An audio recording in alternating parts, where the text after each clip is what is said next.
Hello and welcome to another edition of Spotlight on Politics. I'm your host, Al Sipek, and normally on this show we talk about local, state, and federal political issues that may arise. Today I'm going to do a little bit something different, charity-oriented. I have a special guest with me today, and we're going to talk about the Trans-New Hampshire bike ride. So I'd like to introduce Lieutenant Michael Roberts of the Londonderry Fire Department. Mike, hello, Al. Pleasure to have you on the show. Yes, thank you very much. It's a pleasure to be here. Well, thank you so much. And can you tell us exactly what the Trans-New Hampshire bike ride is, when it got started, you know, all the details? Yes. So the Trans-New Hampshire bike ride is a 250-mile bicycle ride that starts in Pittsburgh, New Hampshire. And over 3 days, we transverse New Hampshire in 250 miles. So we start at the Canadian border and in 3 days ride to Portsmouth. Oh, so you're going to end up in Portsmouth? Yes. Yep. A lot of nice hills in Portsmouth. Yeah. Compared to the rest of the lower half of the state, yes.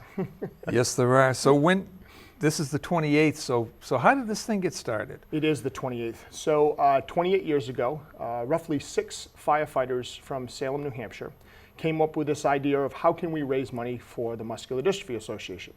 As many people know, the Muscular Dystrophy is the charity of choice for professional firefighters in New Hampshire and North America. We just celebrated our 60th anniversary last year in making donations and raising money for the Muscular Dystrophy Association. And firefighters, with their creativity, oftentimes will come up with different ideas of raising money. So these 6 Salem firefighters 28 years ago said, hey, why don't we ride the length of the state and raise money for the muscular dystrophy? So this is all how it happened 28 years ago. Wow. It's quite an adventure.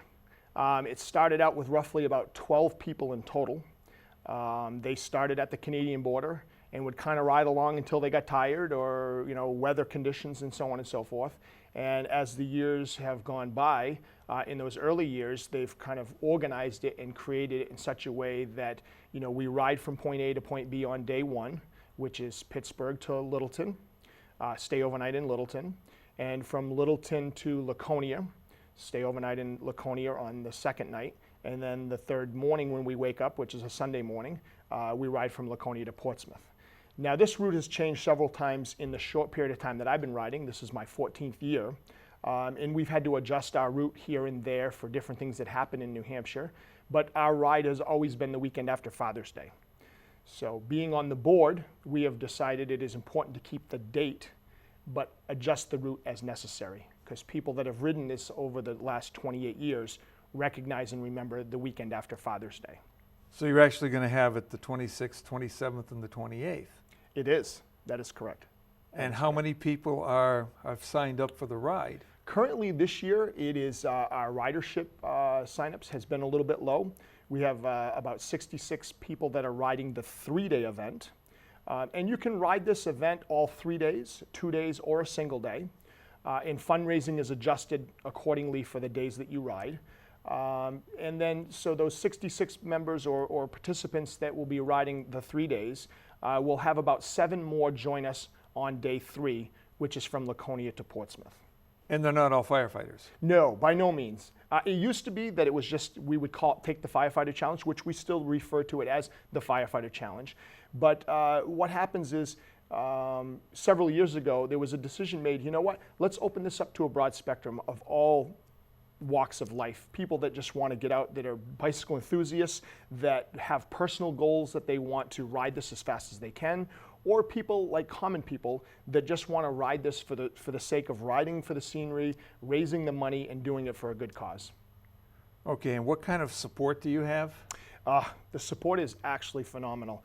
I've ridden in other charity events, and I always come back to this one. This is the one that I first started when I took up cycling 14 years ago. I always come back and say, this one, being a board member and riding it for as many years as I have, has the best support.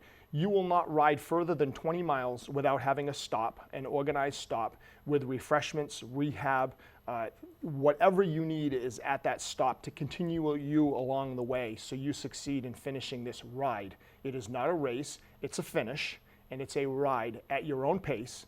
And whatever goals you've set throughout the year from one year to the next, you can work on those goals. If you want to ride a little bit faster or stay with this particular person, that's the goal that I've always set in the past is, hey, this guy or this person has always been in front of me. I want to stay with them this year. Or this will be my 5th year, my wife has joined the ride with me. I was going to ask you about that. Yeah, we stay together. We train together, we ride together. We are a great pair, not only as husband and wife, but as a riding couple. And that's a little bit unusual. Some couples prefer not to ride together, but we ride together, we train together, and we stay together. So we have our own goals as we ride along. Now, what's the deadline if people are interested in actually taking the ride to sign up? Well, to sign up and ride, you can still do that. We'll take ridership right up until the day we leave, which is we leave on a Thursday. That's our travel day. But I would advise people that are interested in doing this ride, if you're not an avid cyclist and have been on a bike continually for a long period of time, you're not going to want to jump right into this that day. You're going to want to train ahead of time. And typically what we say is as soon as the salt is off the road, the salt and the sand from the winter, right, that's when you get out there and train. There are a lot of people that'll train inside on spinners in different classes and whatnot, but to get out on the road and actually train when the salt and sand is off the road, get out and train. The key to this ride is multiple days on the seat. You can go long distances and have many days in between, but when you put multiple days on the seat, you're actually breaking in what's called your sit bone. And the sit bone is actually what rests on the seat. I didn't know that. And the seat has to be measured. Your sit bone is measured at a bicycling shop, and the seat is sized for you and your sit bone, and you need to get your sit bone broken in to that seat for multiple days. So what I tell people that come up to me and ask me about the ride is, do I have to do a lot of training? Yes, you do.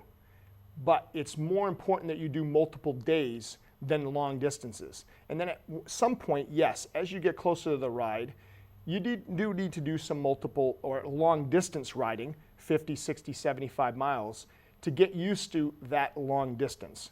But first, break in your backside on that seat. That's the important thing. So, all right, let's talk about the seats. What kind of seats do you use for a distance that far? Well, there are many different cycling shops here in southern New Hampshire throughout the United States. And you go in and you sit with them and you talk with them, and they will fit the bike to you. They will, as I said, take a device that's probably about 24 inches long and about 8 inches wide. It takes an impression of your backside, your sit bone, as it sits on there. And then they measure that in centimeters, and they'll go over to a rack of seats, and you'll pick out the seat that works for the measurement on your sit bone. And these seats, I assume, are padded. They are. Limited as you would think, because they're not those big gel seats, things like that you would use to go ride through your neighborhood or things like that. They're made specifically for long distance riding and comfort, believe it or not. When you look at it, there doesn't look like there's a lot of padding on it, and typically there's a hole cut out in the middle of it for airflow and circulation, so that your backside doesn't fall asleep or lose circulation, if you will. No, I know for different purposes they make padded shorts. Do you wear those as well? That is important. As some firefighters have referred to us that have not done this ride, they refer to us as a bike geek, because we do wear those fancy padded riding shorts and the streamlined riding jersey, and it is for just that, to be streamlined, to be lightweight. As you progress into this, and over my 14 years, I've cut down on the weight on my bicycle. Typically in the past or when I started, I'd carry my own pump and things like that and deck the bike out so that I can be prepared to handle whatever needs to be done on the road. But as time progresses and I realize we have the support there day in and day out, if there is a flat tire or a mechanical thing that needs to be taken care of on your bike, there's support there for us. So you want to cut down the amount of weight you have on your bike, because when you're doing this type of long distance riding, the less weight you have on your person and on your bike, the better off you are and you roll a little bit smoother. So who does your mechanical support? I was going to ask that question next. Goodell's Bike Shop over in Nashua. They are in several different locations throughout southern New Hampshire, but they provide our bicycle mechanic and support for the whole event. They've been doing it for years. They're one of our larger sponsors that provide all that type of mechanical work while we're riding. And at the end of the ride, he'll set up and make adjustments as needed, and in the morning before we take off for the day. Now, when you come to this ride, there is forms online at the website that you're expected to have your bike technician look at it and have it adjusted as needed. So when you show up, the bike is roadworthy and ready to go. That's also important when you come out to do this ride. But our bike mechanic through Goodell's Bike Shop does provide mechanical work as needed, not overhauling if you show up with your bike that's not prepared to ride. I see. You're expected to at least have it in good shape That is correct. before you even start. That is correct. Now, let's say you get on the first day, you get 30 miles out and you have a breakdown. How do they get notified that you need help? Well, we have people that rove the route. The International Association of Firefighters Motorcycle Group New Hampshire chapter volunteers their time, and they're on their motorcycles throughout the whole event, all 3 days. They're at major intersections to assist us to get through. They also rove the route the whole time, and if there's a breakdown, simple breakdowns, a flat tire, they have things on their motorcycle to help us change that tire, providing a tube, things like that. For major breakdowns, or if there is a crash, which happens every now and again, they have a radio that they can go ahead and contact the bicycle mechanic that is in a pickup truck, and he roves the route the whole time. So your downtime in a specific accident is minimized by the amount of distance between the first rider and the last rider. The last rider has what we call a sag support that follows. That last rider has that support there the whole time, whoever the last rider is. Sometimes it varies. And the lead rider will designate the front of the line and the rear of that line of cyclists, and that bike mechanic will rove back and forth that whole time to make sure that everybody's taken care of at any given time. Now, do you coordinate with law enforcement on the route? Or? We do. As a board member, we all have our own specific responsibilities, and we have a board member that's designed and set up to contact from the very start of the route in Pittsburgh, New Hampshire, which that agency is called the 45th Parallel, all the way down to Portsmouth. Letters are sent out at different times throughout the year to advise them what is taking place, if our route has changed, how many riders. So we're in constant communication with local law enforcement and fire departments. At times we get escorted by local fire departments through different parts of the ride because of there may be a particular hazard or a target area where there's a lot of traffic. And other times when we come into Portsmouth at the end of the ride, we're escorted from Newington, which is our last leg where we all gather together to ride into Red Hook where we finish the ride. So let's talk about Beth and how long has she been doing it now? She has. Beth is my wife, Beth Roberts. This will be her 5th year riding. I have talked to her about this for the last 14 years and tried to get her involved, and 5 years ago she took me up on this, and we got her a bike, got her settled in, and there are some people that are just natural at riding or running or whatever particular activity you're doing. Her build and body frame is designed, as bicycle shops and technicians say, is perfect for a cyclist.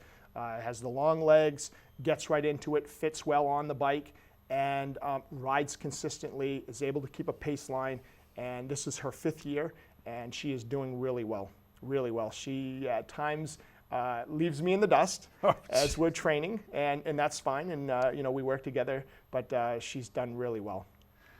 Cool. And who supplies your medical support along the route? Medical support along the route is, as necessary, a local ambulance service. And as I stated, the International Association of Firefighters Motorcycle Group New Hampshire chapter, there are a few of them that are medics. They do have supplies in place and things with us as necessary. We have had some crashes. I've experienced a major crash 2 years ago. And we have things in place with radio communication and, as I stated earlier, contacting local law enforcement and fire departments in advance. They are aware of our ridership, and if there is an emergency, they're contacted immediately. Okay, and let's talk about, this whole thing is to raise money for MDA. Yes. So how does this fit with the ride and the people that are riding as far as raising money for MDA? Okay. If you sign up for the 3-day event, your minimum that you need to raise is $1,000. That $1,000 can be raised in any number of different ways. People do different things to fundraise, and we can talk about that. But that $1,000 covers your hotel accommodations. We put you up in hotels along the way. We feed you, and we provide massage therapy and all the subsistence that you need throughout the route. As I stated, there's no greater than 20 miles between rest stops all 3 days. So we have prided ourselves for many years of being able to donate 90% of what we take in. Now that fluctuates, that's on average. Sometimes because if you reach certain goals and levels, you're able to be awarded different things, a riding jersey, a fleece, riding socks, so on and so forth, depending upon what level you hit at fundraising. We have to buy those in lots, so we try not to buy them every year. We buy enough of them to carry us through 2 or 3 years. So at times we fluctuate between 80 and 95%, but on average it's about 90% of what we take in we donate. There is no paid staff that comes in and collects a fee to do this event. We're all volunteers, and we pride ourselves in taking the donations that come in and donating them to the MDA. And what's your goal for this year? Our goal this year is $145,000. We are low as we compare one year to the next. We are low at this point of reaching that goal. We are also low in the ridership participation this year. But for whatever reason, year after year, as the date gets closer and the riders start showing up and they bring in checks and people follow us along the way and they're enthused with this and very happy about this, they start making donations along the way. And donations, even though the ride ends on the 28th of June, donation period of time is open until August for this particular event. You can donate to the MDA at any time, but for this particular event. I see, okay. The other important thing to discuss as well is the money raised stays here in New Hampshire. We ride and donate to the MDA, and the recipients are New Hampshire recipients. MDA is Muscular Dystrophy Association is made up of 43 neurological diseases, muscular neurological diseases. Now, in most, they attack at a young age. But ALS, as you know, can attack at any time. Right. Most of the time, it attacks at a very late age. We ride this ride each year for a recipient or a donor, if you will. And this year happens to be for an adult. Her name is Ellen. And Ellen is a 39-year-old young lady that lives here in New Hampshire. She was diagnosed with ALS at the age of in 2001, and at the time she was in the active duty U.S. Navy. So as you can see, this disease can attack at any time, and ALS particularly is a late onset, but most of the time in children it's Becker's or one of the other 43 neurological diseases. This affects the way your nerves work, and at times it can be as simple as you and I having a handshake where you feel that and you're able to move your muscles. Right. But over time, you can't make that grip, or you can't reach over and make this glass. You can reach the glass, but your hand and your muscle cannot pick it up. Your mind's telling you to, but because of the disease, you're not able to. So the connection isn't made between the mind and the Right. muscles because of the nerves. Right, and the connection's made, but the muscle structure is deteriorating, so it's not able to physically lift it up. As simple as a handshake or picking up a glass doesn't take much for you and I, but for these children, as they progress and get older, their disease gets worse. So oftentimes when you meet them early onset, they'll be walking with some assistance, and then soon they'd be in a wheelchair, and then soon they would be able to not move at all in their wheelchair. So what we do with these proceeds is it helps send kids to camp, it helps with durable medical equipment, it helps with many different things, research, and these are all New Hampshire recipients that this money is used for. It stays here in New Hampshire.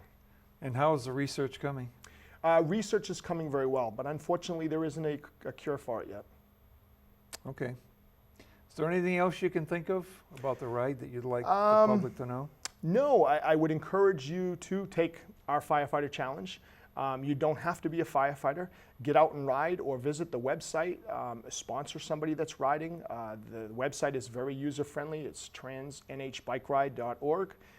There's a pull down on the left top side of that, and you can look You can and see search for who the riders are. who the riders are if you And, want to support any exactly, of the riders. Exactly. And if by any means, if you're interested in this ride or helping out with support or helping out along the way in any way or riding the ride, all the information is there on the website. The board of directors are listed under a tab. You can contact any one of us at any time and get information about it and train with us and get out and ride with us. Sounds good. Well, Michael, thank you so much, and I wish you and Beth well and a nice, safe journey on your 250-mile adventure. Thank you. Thank you very much. You're welcome. And I'm going to do a little something different today, too. I'm going to have a parting comment that's kind of near and dear to my heart because I got a notice on it the other day, and it's a little bit about wildlife. Got a notice, an email from the Fish and Game Department about young animals that may be out in the backyard or out in the field or something like that, where mom's not around, dad's not around, and people will pick them up. And Fish and Game advises that don't pick up young animals. This is the time of the year that they breed. And if you pick them up, it may be a sentence of death or life in a rehab center or someplace like that for the rest of their life because they can't be released in the wild. And as a matter of fact, it's against the law except for licensed wildlife rehabilitators to even keep them as pets, and they don't. So you shouldn't either. It's against the law. Also, they don't recommend feeding wildlife either. As you know, there's plenty of bears in New Hampshire, and they do love bird feeders. So a little bit different than what I do to end Spotlight on Politics, but I kind of like that. Good tip from Fish and Game. And I'll see you next time.